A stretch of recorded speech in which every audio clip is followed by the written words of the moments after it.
Uma alegria quase que inenarrável poder estar com todos vocês nesta noite, louvando ao nome santo do nosso Deus. É uma alegria para mim, minha esposa Ana Paula e também para o meu filho Felipe, poder cultuar a Deus juntamente com todos vocês.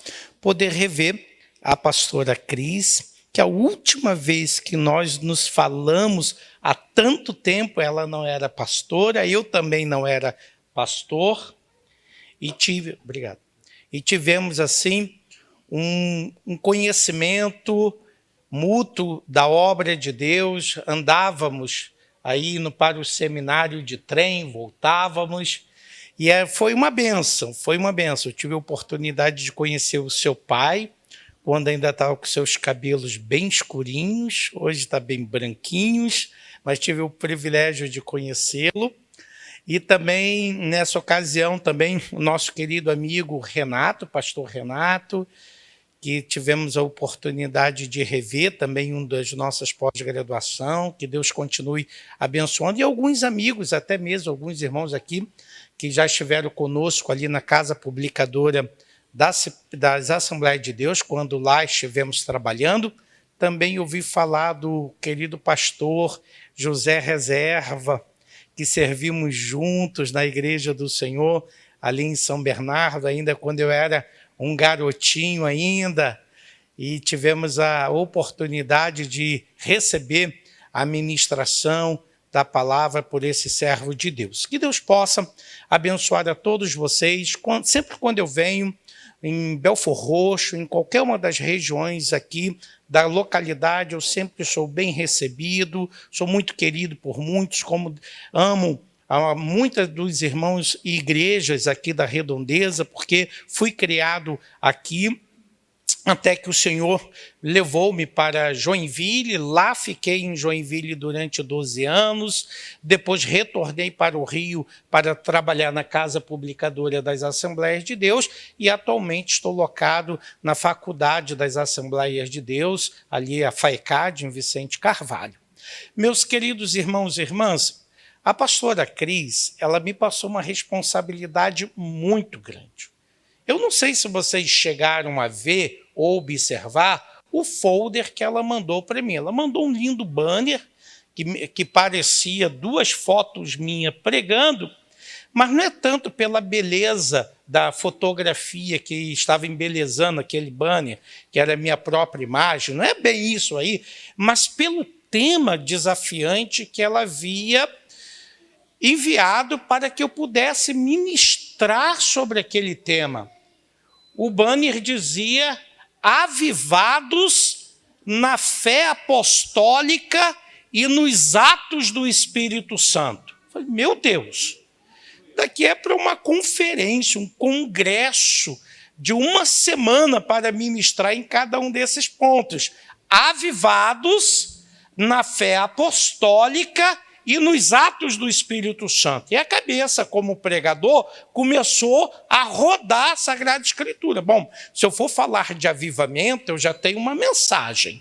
Se eu falar de fé dos apóstolos, eu tenho a segunda mensagem. Se eu falar de atos do Espírito Santo, eu tenho uma terceira mensagem. Então, deveria me convidar para pregar 3 dias. Cada um dia eu pregaria uma dessas mensagens sugeridas pelo tema.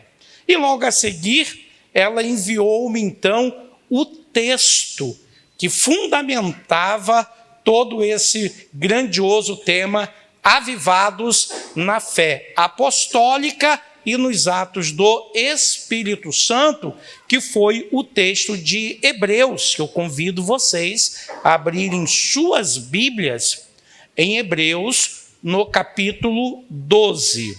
Por gentileza, abra sua Bíblia em Hebreus, capítulo 12. Inclusive, foi ministrado, antes desta mensagem, um louvor falando exatamente a respeito de Jesus, olhar para Jesus, autor da fé. E o tema que foi passado para que ministrássemos nesta noite está baseado justamente em Hebreus, no capítulo 12, no versículo 2.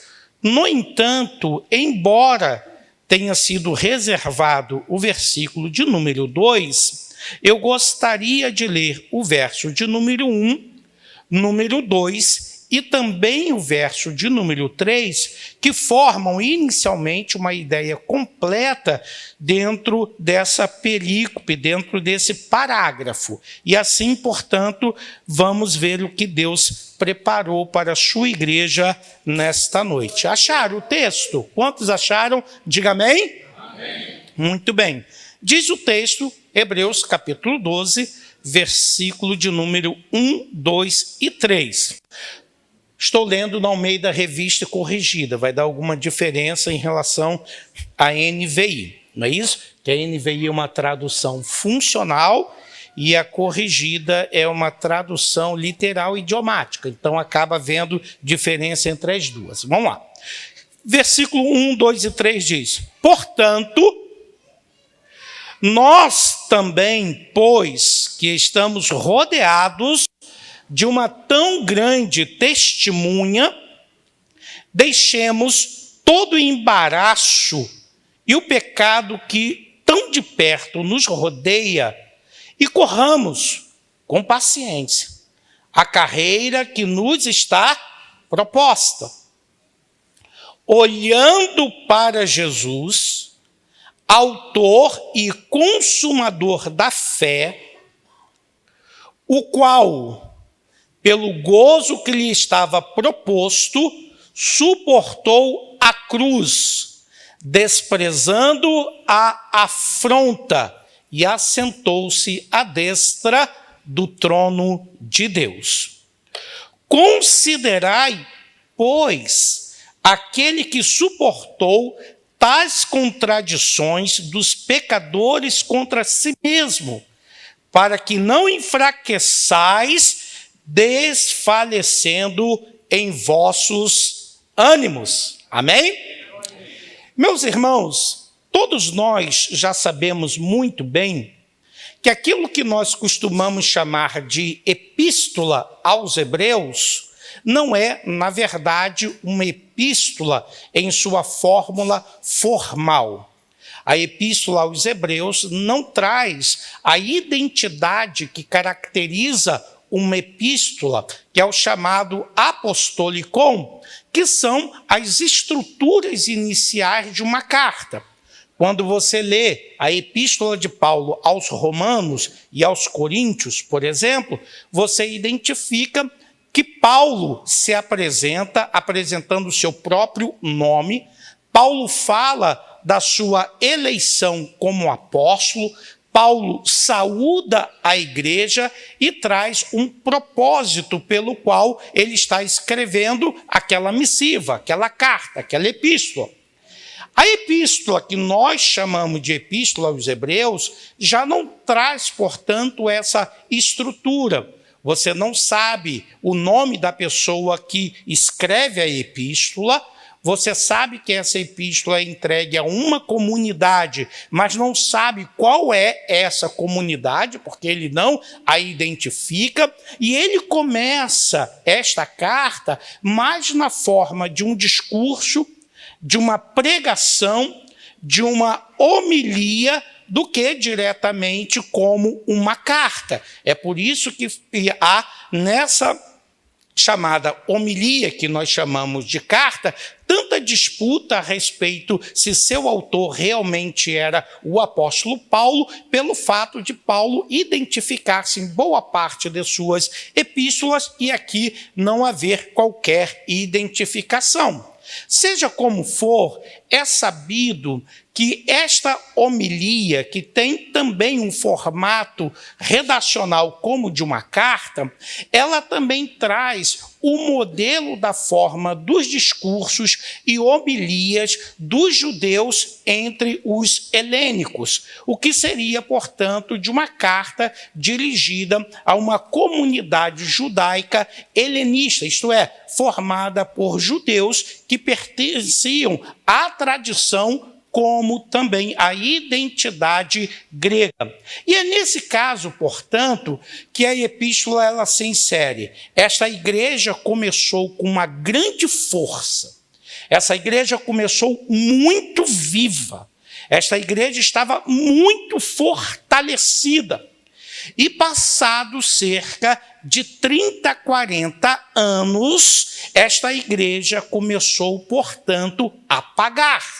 Essa igreja começou a arrefecer o seu ânimo. Aquela fé inicial de 30, 40 anos atrás não era a mesma fé após 30, 40 anos de existência daquela igreja. Poderia-se perceber, portanto, pelo próprio discurso que a carta apresenta, que o autor está fazendo uma exortação aos cristãos daquela comunidade para que eles pudessem, mais uma vez, reavivar a fé inicial.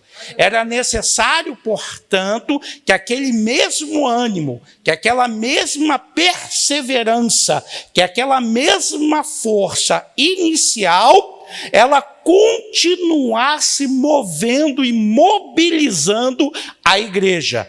Passado, portanto, 30 a 40 anos, a força da igreja havia arrefecido, diminuído, faltava-lhe, portanto, combustível para continuar aquela longa jornada.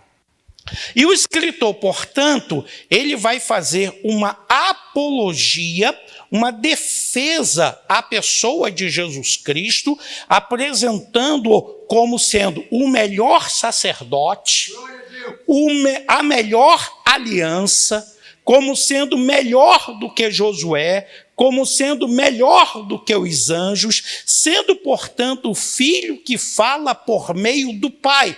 Jesus, em todo momento da epístola, ele sempre é apresentado como o melhor.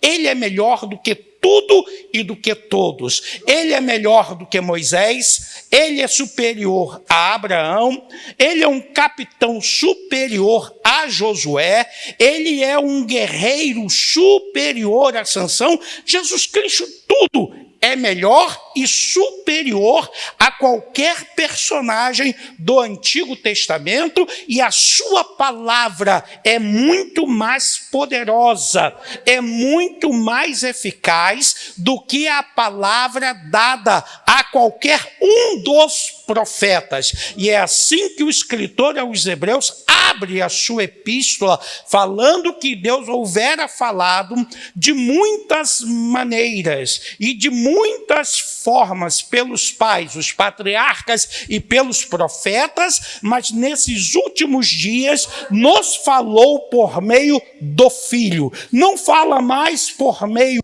daquilo que ele havia dito aos patriarcas, não fala mais por meio daquilo que ele havia dito pelos próprios profetas, mas agora ele envia seu próprio Filho com muito mais autoridade do que o patriarca, com muito mais autoridade do que o profeta, com muito mais autoridade do que os próprios anjos. Pois se você observar na epístola aos Hebreus, é dita uma tradição antiguíssima entre os judeus de que a lei fora entregue a Moisés por meio dos anjos. E aqui, portanto, o texto coloca, já no primeiro e segundo capítulo, Jesus superior aos próprios anjos. E a mensagem entregue por Jesus é uma mensagem superior à mensagem do patriarca, do profeta e também do próprio anjo. E assim o escritor aos Hebreus vai dizer: como então escaparemos nós se negligenciarmos tão grande salvação? Isto é, a salvação que for anunciada por meio dos patriarcas, a salvação que fora pronunciada por meio dos profetas, a salvação que fora pronunciada por meio dos anjos, agora é anunciada pelo próprio Filho, que é superior ao patriarca, que é superior ao profeta, que é superior ao próprio anjo. E, portanto, entanto, após ele, não há nenhum outro maior representante para comunicar a mensagem de Deus. Ele abre essa perspectiva para mostrar para a igreja que ali estava que o momento de vicissitude que ela está passando, que o momento de desânimo que ela está vivendo, que as circunstâncias a qual ela olha para si e não encontra mais esperança, precisa ser superada por uma fé viva, precisa ser substituída por um novo olhar. Talvez aquela igreja tenha visto durante 30, 40 anos uma variedade de líderes, uma variedade de pessoas que entraram e saíram, que começaram a jornada e não conseguiram concluí-la, que concluíram a jornada e recebendo da parte de Deus a bem-aventurança, mas também os que estavam ali estavam nesse período desanimados na caminhada. É nesse sentido, portanto, que se insere esse texto aqui. Quando se diz, portanto, olhando para Jesus. Mas veja que antes de falar sobre olhar para Jesus, a referência que nós acabamos de ler em Hebreus capítulo 12 começa, na verdade, no capítulo 10, no versículo de número 38, quando então o escritor diz: mas o justo viverá da fé, e se ele recuar, a minha alma não tem prazer nele. Nós, porém, não somos daqueles que se retiram para a perdição, mas daqueles que creem para a conservação da alma. É justamente aqui, nesse texto-chave do capítulo 10, versículo 38, que dá ensejo à explicação do que significa a fé no capítulo 11, culminando no versículo 3, quando vai se referir, portanto, à consideração que o crente tem que ter de sua jornada. A igreja, a Assembleia de Deus do bairro da Graça, está fazendo 31 anos, exatamente ou quase idêntico ao mesmo período de tempo da vida da igreja a qual o escritor aos Hebreus enviou essa homilia. E a mesma admoestação dada para aquela igreja também continua sendo a mesma admoestação para essa igreja. Persevera, persevera, persevera, continua firme, continua marchando, continua andando, continua prosseguindo, porque o combustível é a fé. E o autor, portanto, ele vai pegar o verso de número 38, que diz que o justo viverá da fé, e vai dar, portanto, algumas explicações no capítulo 11, do que significa esta fé.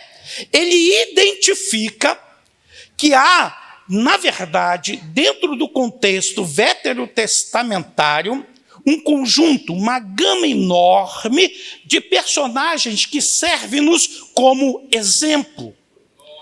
Mas pode ser que você tenha pensado até hoje que o foco do capítulo 11 é apresentar unicamente esses exemplos. Se você for observar, ele diz que a fé é o firme fundamento das coisas que se esperam e a prova das coisas que não se veem. O que ele quis dizer, em primeiro lugar, que todos aqueles que têm fé projetam um futuro. Todos aqueles que possuem fé projetam uma esperança. Ora, a tua fé, ela é subjetiva. A tua fé, ela é pessoal. A tua fé não é transferível para outra pessoa. O pai não transmite a sua fé para o filho. A mãe não transmite a sua fé para sua filha. O marido não transmite sua fé para sua esposa e assim sucessivamente, porque a fé é uma resposta, decisão positiva ao chamamento de Deus. Abraão, sai da tua terra e da tua parentela para a terra que eu te mostrarei. Diz a Bíblia, creu Abraão e isso lhe dado como justiça. O que isso significa? Significa, portanto, que a fé é uma decisão positiva ao chamado de Deus. Todos que estão aqui não são crentes porque são filhos de crente. Não são crentes porque pertencem a uma família de crente.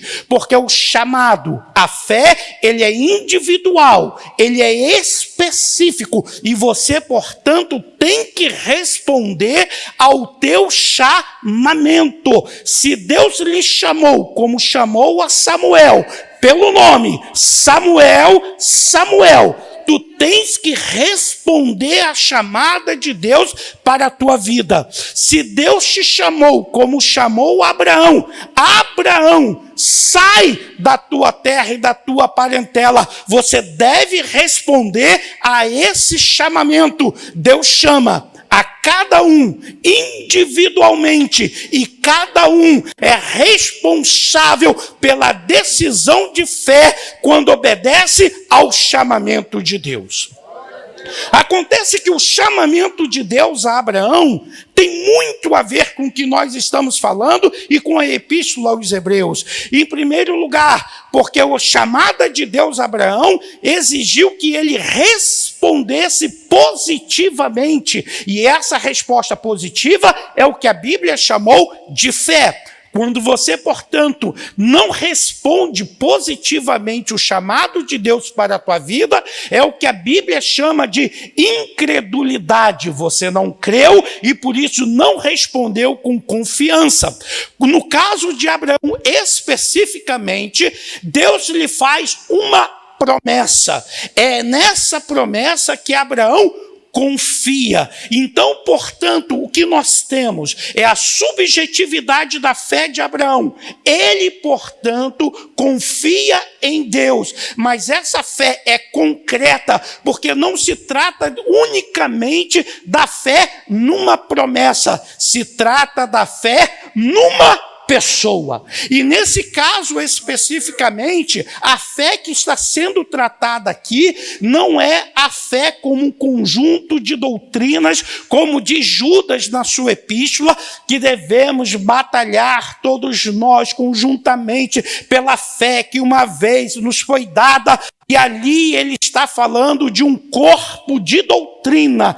Aqui nós não estamos falando de um corpo de doutrina. Aqui está se falando de uma pessoa. Essa pessoa, no caso de Abraão, é Deus. Essa pessoa, em nosso caso, é Jesus Cristo. Jesus lhe chama para crer nele. E você tem que responder positivamente a esse chamado. Eu respondi esse chamado ainda novo. Muitos aqui responderam a esse chamado ainda novo e ainda outros que precisam responder positivamente ao chamado de Deus na tua vida. Mas no caso em particular, portanto, a fé, ela é firme, porque não se trata do seu aspecto etéreo. Quem crer em Deus, que o próprio escritor aos Hebreus diz que todo aquele que se aproxima de Deus é necessário que creia que ele existe e recompensa aqueles que o amam. Quantos aqui creem que Deus existe? Quantos aqui creem que Deus é capaz de recompensar a você porque você o ama? Esta fé fundamental, ela é intrinsecamente necessária para nós colhermos tudo quanto nós pedirmos da parte de Deus. E o texto vai dizer, portanto, um cenário muito grande de heróis. Primeiro, nós temos alguns personagens pré-abraâmicos que vão exercer uma fé em Deus. Não sei se você percebeu que Adão e Eva não aparecem dentro desse cenário. Começa a partir de Abel, e o próprio pai e mãe de Abel são omitidos nesse cenário, porque parece-nos que o escritor aos Hebreus não o colocam como exemplo e como fundamento de fé, mas coloca tão somente a partir do seu filho Abel e vai descrever como, portanto, Abel e os demais, como Enoque, apresentaram fé num momento tão conturbado, a ponto de Deus achar tanta graça em Abel, em Enoque, como também em Noé, que o próprio Enoque é arrebatado por Deus e o próprio Noé é resguardado diante daquela geração ímpia. Nós temos, portanto, aqueles personagens pré-abraâmicos que demonstraram uma fé extraordinária, porque eles não estavam vendo o contexto do seu tempo, mas eles olhavam adiante. Depois tem um outro conjunto de personagens que vai de Abraão até Moisés, que apresentam-se todo um patriarcado que demonstraram uma fé extraordinária em Deus. E dali em diante, portanto, de Moisés, vai seguindo sucessivamente até o estabelecimento da monarquia, e depois ainda, quando a monarquia estava falida, foi se apresentando um conjunto de personagens. E aí você pode esperar, portanto, como é bom você olhar para a vida de Abel, como é bom você olhar para a vida de Enoque, você lê diretamente a vida de Noé e fica, meu Deus, que coisa extraordinária, eu quero ser igual a Noé. Você vai um pouquinho mais adiante, quer ser igual a Abraão, daqui a pouco quer ser igual a Jacó, daqui a pouco quer ser igual a José, daqui a pouco você quer imitar ao próprio Moisés, e vai sucessivamente uma galeria extraordinária. E em tudo isso, nós estamos equivocados. Por que nós estamos equivocados? Porque não é eles o autor e o consumador da fé. Me perdoe a admiração que você tem pelo seu líder, mas não é ele o autor e consumador da tua fé. Me perdoe a admiração que você tem por Pedro, a admiração que você tem por José, a admiração que você tem por Paulo, a admiração que você tem por Silas, a admiração que você tem por Timóteo, a admiração que você tem por Priscila, a admiração que você tem por Pedro. Me perdoe, mas não é a fé originária, não é eles a tua fé dirigida. Esse é um dos pontos mais extraordinários. Esse é o ponto, portanto, que o Espírito Santo orientou o escritor aos Hebreus para que ele compreendesse que todos esses personagens, eles eram testemunhas, e eles viram o que era invisível daquele seu próprio contexto, como se ele estivesse olhando para o próprio Cristo. E é assim que o escritor aos Hebreus, no capítulo 12, vai mostrar, olhando para Jesus. Mas olhando para Jesus por quê? Porque nós também, pois que estamos rodeados de uma grande testemunha. Quem são essas testemunhas? Essas testemunhas são os próprios heróis da fé que foram apresentados. E aqui o ponto fundamental para a gente lembrar uma coisa muito importante. O capítulo 12 de Hebreus, que é a nossa proposta, ele vai apresentar duas coisas importantes, duas imagens,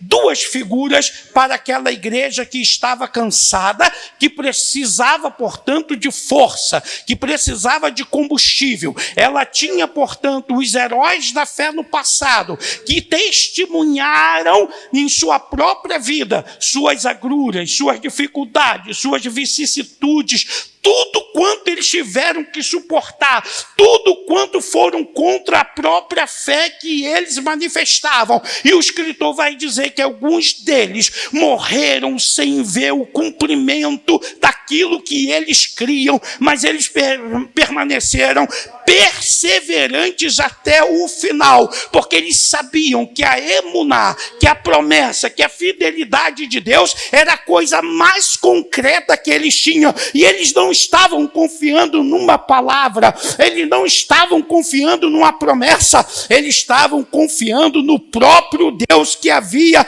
prometido que cumpriria cada uma daquelas coisas. A nossa fé não é dirigida em palavras vazias. A nossa fé está concreta, firmada, fundamentada na pessoa de nosso Senhor e Salvador Jesus Cristo, numa pessoa viva, numa pessoa firme, numa pessoa concreta, não é em palavras, não é em promessas, mas é na pessoa que garante o cumprimento de cada promessa.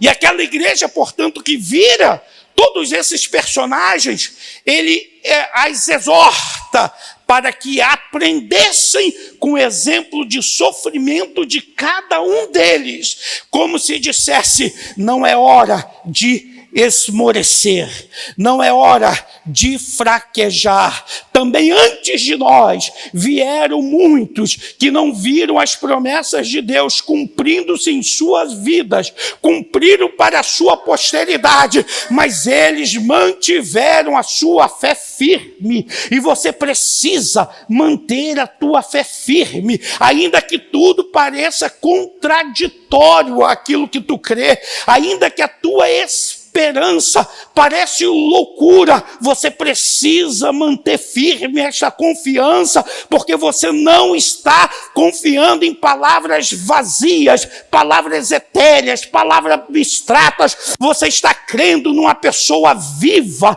numa figura viva, num homem vivo, num Deus vivo, e é nele que a tua fé se fundamenta. Que falhem todos os líderes, mas na nossa fé não está focada nele, não é nele que nós olhamos. Que falhem as lideranças, mas nós permaneceremos, porque a nossa fé não está na liderança, a nossa fé está em Jesus. Que falhe o governo, nós perseveraremos, porque a nossa fé não está em homem, a nossa fé está em Deus. É isso que ele está dizendo. Você precisa crer, porque você deu um passo de fé numa pessoa grandiosa, você deu um passo de fé extraordinário na pessoa de Jesus Cristo. Você não veio para o cristianismo porque gostou simplesmente do cântico, porque gostou de uma pregação, porque se aproximou de alguém. Você veio por causa da pessoa bendita e santa de Jesus Cristo. E o escritor aos Hebreus, então, no capítulo 12, ele vai estabelecer, para que o ânimo daquela igreja permaneça, ele vai trazer duas comparações. A primeira comparação é a do atleta, e a segunda comparação é da chamada paideia grega. Quando você olha, portanto, o versículo 12 diz assim: portanto, nós também, pois que estamos rodeados de uma grande nuvem de testemunhas.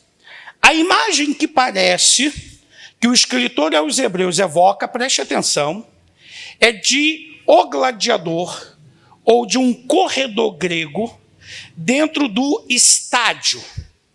Quando ele entra, portanto, no estádio, e o estádio todo está rodeado de pessoas para ver o seu desenvolvimento e a superação dos seus obstáculos, nos quais a própria identidade da pessoa, o próprio ânimo, o espírito da pessoa é colocado à prova dentro de uma competição. O escritor aos Hebreus agora pega o cenário de um grande estádio, onde tem inúmeras pessoas olhando justamente os atletas que estão naquele contexto para poder disputar e alcançar um objetivo. No caso daquele que corre, ele tem o ponto de largada e ele tem, portanto, o ponto de chegada.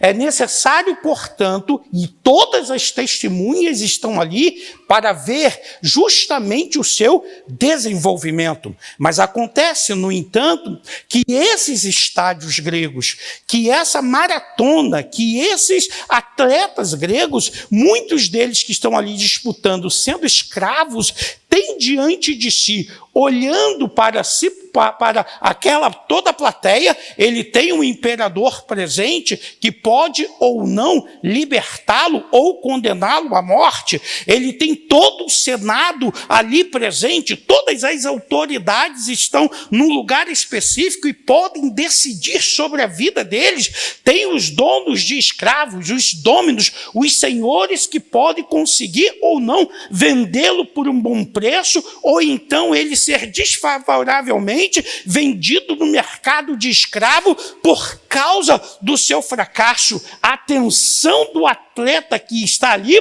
é muito grande, e é esta imagem que ele está evocando à igreja. Vocês estão numa grande maratona, há uma grande testemunha, uma grande nuvem de testemunha olhando para vocês. Algumas dessas testemunhas, elas próprias já passaram o que vocês passaram e perseveraram na fé, mesmo não vendo o que vocês estão vendo. Eles morreram, mas se mantiveram firmes. Agora vocês não têm desculpa para não vencer a carreira, porque vocês alcançaram a esperança que eles não alcançaram. Eles não conheceram a Jesus, eles não conheceram o Espírito Santo, eles não conheceram o batismo no Espírito Santo, eles não conheceram as bênçãos espirituais e as bênçãos salvíficas que vêm por meio de Jesus Cristo. Eles não foram reconciliados com Deus como vocês o foram. Eles não foram justificados pelo sangue de Cristo como vocês o foram. Eles não receberam os dons espirituais como vocês receberam. O Espírito não desceu sobre eles. Eles não falaram novas línguas. Eles não profetizaram pelo Espírito, eles não tiveram os discernimento que Deus concedia, e agora vocês experimentaram tudo quanto eles não puderam experimentar e morreram crendo que poderiam ter alcançado o que vocês alcançaram. São eles que estão olhando você nessa maratona. E assim, portanto, ele vai colocar essa imagem da competição. Por isso ele vai dizer: deixemos todo embaraço e o pecado que tão de perto nos rodeia e corramos. Corramos. Mas veja que o propósito com que ele diz para correr, ele fala, portanto, do embaraço. Preste atenção.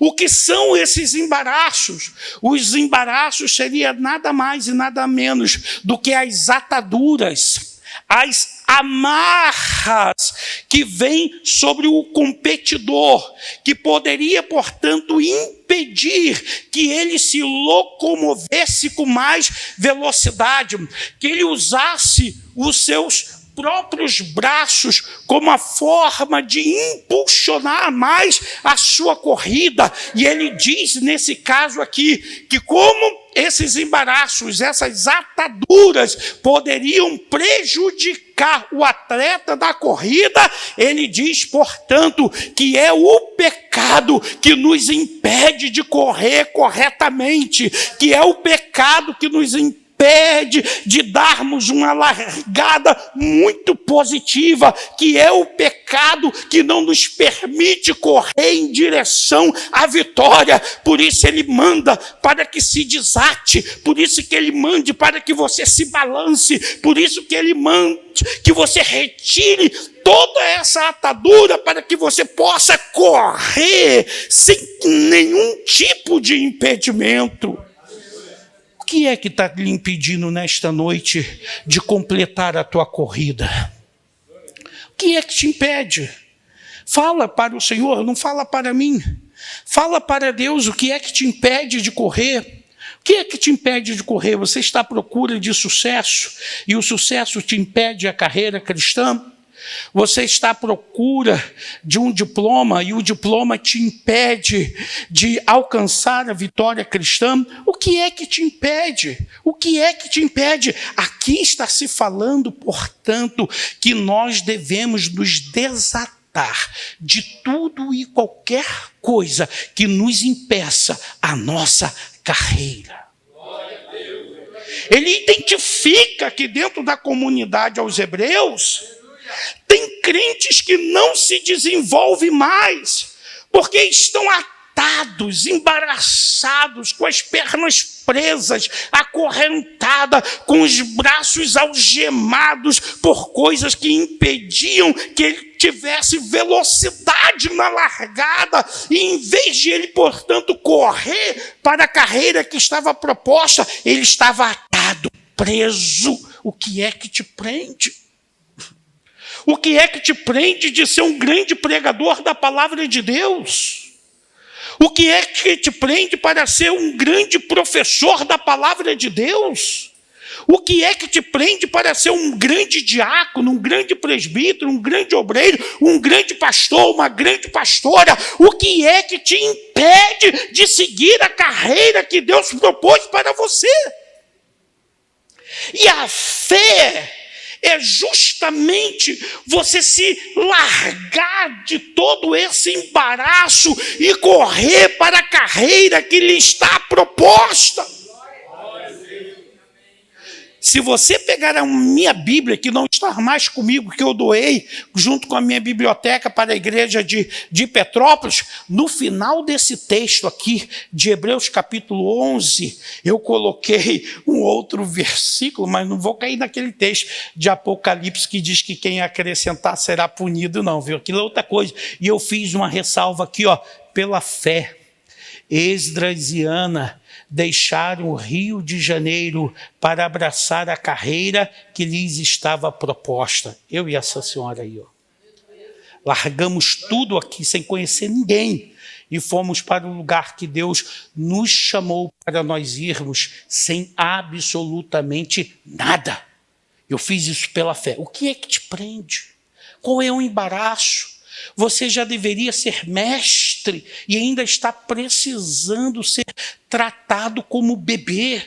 Já é hora de você crescer, já é hora de você amadurecer, já é hora de você parar de dar dor de cabeça para a pastora Cris, já é hora de você parar de dar dor de cabeça para o pastor Renato, já é hora de você começar a fazer parte dos conjuntos da igreja, de você participar da obra de Deus, e você está aí todo embaraçado com questões dessa vida, com questões desse mundo. Às vezes é uma batidinha de funk, às vezes é uma batidinha de trap, às vezes é um rolezinho.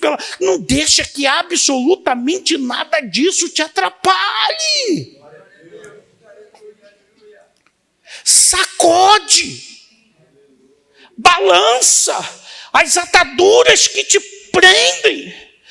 Sem dizer ainda os nossos irmãos que são aposentados, o que você vai fazer com essa aposentadoria agora? O que você vai fazer com esse tempo que você tem e toda essa saúde? Vai ficar em casa vendo Record, vai ficar em casa vendo Globo, vai ficar em casa vendo o SBT? Dedica a tua vida ao ministério. Dedica o restante da tua vida à obra de Deus. Sacode tudo isso e corre para a carreira que lhe está proposta. Essa é a primeira ideia que o texto apresenta. E ele diz, portanto, que nós devemos fazer isso com paciência, porque a carreira é longa. E ele diz ainda, a carreira que nos está proposta, Deus estabeleceu para você o final dessa carreira com uma grande vitória para ser recebida, com um grande troféu, com uma grande medalha. Essa carreira não é em vão, você não está correndo à toa, você não está correndo sem direção, você não está correndo sem propósito, você está correndo pelos bens da tua salvação, pelos bens que Jesus propôs para a tua salvação, e você vai saber que não há nada maior e melhor do que a salvação em Jesus Cristo. Mas acontece nesse caso, é nesse ponto, que o autor vai dizer, pegando essa ideia da competição, é que ele vai dizer, olhando para Jesus. Oh, glória, preste atenção. A nossa língua portuguesa não conseguiu captar o termo grego aqui apresentado. Quando diz olhando para Jesus, o texto grego quer dizer mais alguma coisa, é olhar fixamente, sem desviar o olhar. De início, o corredor teria as ataduras que o prenderiam para que ele não pudesse desenvolver a carreira que lhe está proposta. E agora o autor, ele diz que se deve olhar para Jesus como teu alvo, o alvo único, o alvo absoluto, o alvo soberano. E o termo grego quer dizer olhar fixamente, sem desviar para os lados. Mas como o grego ou a língua portuguesa vai dizer isso? Só se o pregador explicar, como nós estamos fazendo. Olhar para Jesus, no grego, é olhar fixamente. Olhar para Jesus é olhar fixamente sem mover-se do alvo. Você está na maratona. Uma grande, pensa nisso agora. Pensa, a carreira cristã agora sim. Você está num grande estádio. As testemunhas são os crentes do Antigo Testamento, que passaram por vicissitudes piores do que você. Alguém aqui, entre nós, foi cerrado ao meio como Isaías? Alguém aqui teve que dar a sua vida na destruição dos filisteus como Sansão? Alguns de nós aqui pagamos algum preço muito grande por aquilo que nós estamos carregando da salvação em Cristo. Você pagou alguma coisa por isso? Se você for olhar bem, depois que se tornou crente em Jesus Cristo, você só recebeu honra. Você vem aqui para a igreja, é tanta palavra motivacional para você continuar em frente, para você perseverar, para você ser abençoado, é tanta oração para a sua vida ser bem-sucedida, para você ser bem abençoado, e você não sofreu nada, absolutamente nada. E aqui o que o texto quer dizer, pensa nisso, você é um atleta divino, que está dentro desse estádio, sem embaraço, com todo mundo torcendo a teu favor, porque aqui está todo mundo orando por você, está todo mundo jejuando por você, está todo mundo adorando contigo, está todo mundo carregando a cruz com você, está todo mundo chorando contigo, está todo mundo sofrendo com você. E você não consegue dar a largada da tua vida ministerial, você não consegue dar a largada na tua vida cristã, continua ainda resmungando, lamentando, chorando, enquanto ele te chamou para ser uma atleta de alta competitividade. Já é hora de deixar de ser menino, irmãos. Já é hora de deixarmos de sermos carregados no colo pelos nossos pastores, pelos nossos líderes. É hora de você começar a produzir discípulos como você foi discípulo. E nesse caso aqui, é olhar para Jesus, que é o autor e consumador da fé. Então nós sabemos exatamente que o texto grego diz olhar fixamente, sem distração. O que significa que para que lado você está olhando? Você está olhando para onde? O texto diz, olha fixamente para Jesus, sem desviar o olhar. E eu sei que tem muita coisa no contexto de hoje para nós desviarmos o olhar da cruz. Tem sim. E não são poucos nós aqui que corremos atrás daquilo que nos distancia. Não são poucos de nós que estamos querendo montar o nosso próprio império. Em vez de andar no reino de Deus com a bandeira do reino, nós carregamos a nossa bandeira do reino de Deus. Queremos montar o nosso império, queremos fazer nossas grandes construções, enquanto, na verdade, aqui ele está dizendo, não desvie o seu olhar de Jesus. Você não terá desculpa. Ah, Senhor, eu não consegui carregar, eu não consegui chegar até o final da cruz, por causa de fulano de tal. E ele vai mostrar aqui, meu irmão. Não lembra não, lá quando no dia 21 de julho de 2024, que eu mandei o meu servo para lá lhe dizer que você deveria olhar fixamente para mim, que você deveria desatar todas aquelas ataduras que te prendiam para você seguir a tua carreira? Como é que agora você está chegando aqui dizendo na minha cara, seu cara de pau que não sabia qual era o caminho correto? Não é isso. O texto, então, apresenta que nós precisamos olhar fixamente o que é que está fazendo os seus olhos se desviar de Jesus. E diz, vale a pena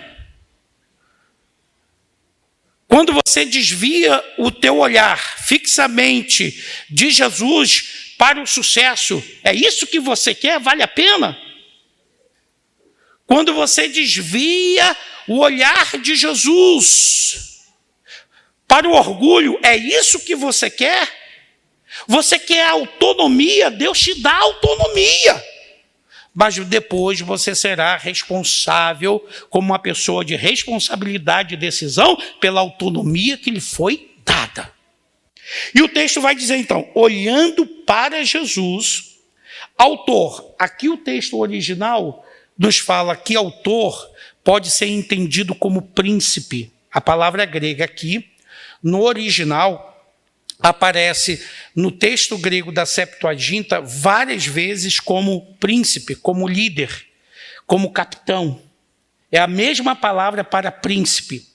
Mas os tradutores entenderam aqui que não se tratava da ideia de um líder, mas se tratava a ideia de alguém que inicia a tua fé e alguém que consuma a tua fé. Preste atenção nisso aqui. Esse é o ponto final para a gente encerrar a nossa mensagem, que eu já passei 5 minutos da hora que me foi proposta. Preste atenção. Jesus é o autor da tua fé. O que significa isso? É ele o princípio da tua fé, o iniciador da tua fé. A tua fé inicia nele, não na doutrina e interpretação sobre ele. Como teólogo, eu posso dizer para você que há muitas figuras e imagens interpretadas por Jesus na atualidade que não é o Jesus da Sagrada Escritura. Estou falando do Jesus da Escritura. Esse Jesus aqui, da Escritura, apresentado pelos Evangelhos e pelas Epístolas, ele é aquele que inicia a tua fé. Sabe por que eu estou dizendo isso? Porque tem muitas pessoas que creem num Jesus que não é o Jesus da Sagrada Escritura. Os cientistas da religião creem num Cristo cósmico, mas não creem em Jesus de Nazaré, o homem histórico, porque dizem que esse homem histórico, Jesus de Nazaré, ele precisa ser banido e substituído pelo Cristo cósmico, que é a origem de todos os Messias, de todas as religiões. Não é esse Jesus que nós estamos falando. Nós estamos falando de um Jesus que o autor diz aqui, que ele se identificou contigo por meio do sofrimento que ele suportou.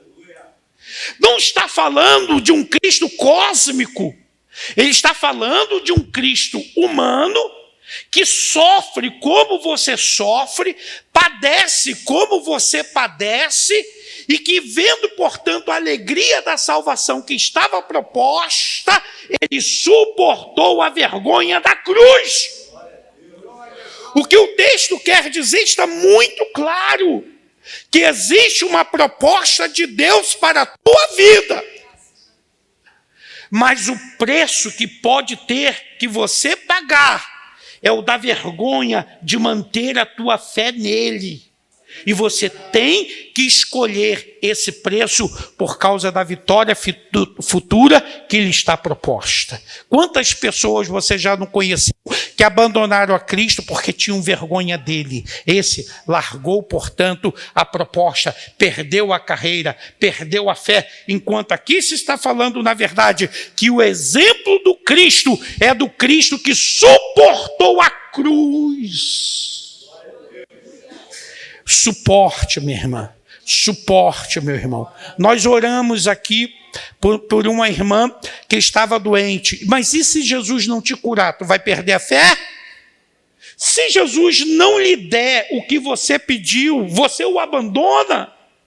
Se Jesus não mandar fogo do céu como você quer, você o larga? Se Jesus não fizer o que você quer, você o abandona? É esse tipo de fé que você tem nele?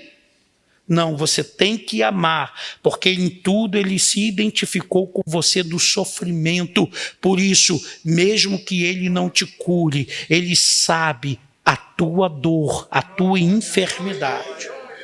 Mesmo que ele não te livre do mal, ele está passando pelo mal juntamente com você. Ele não te abandona, não te abandona, não te abandona, não te abandona. Se ele não te cura, mas ele está lá contigo na doença. Se ele não te liberta, mas ele está lá preso juntamente contigo.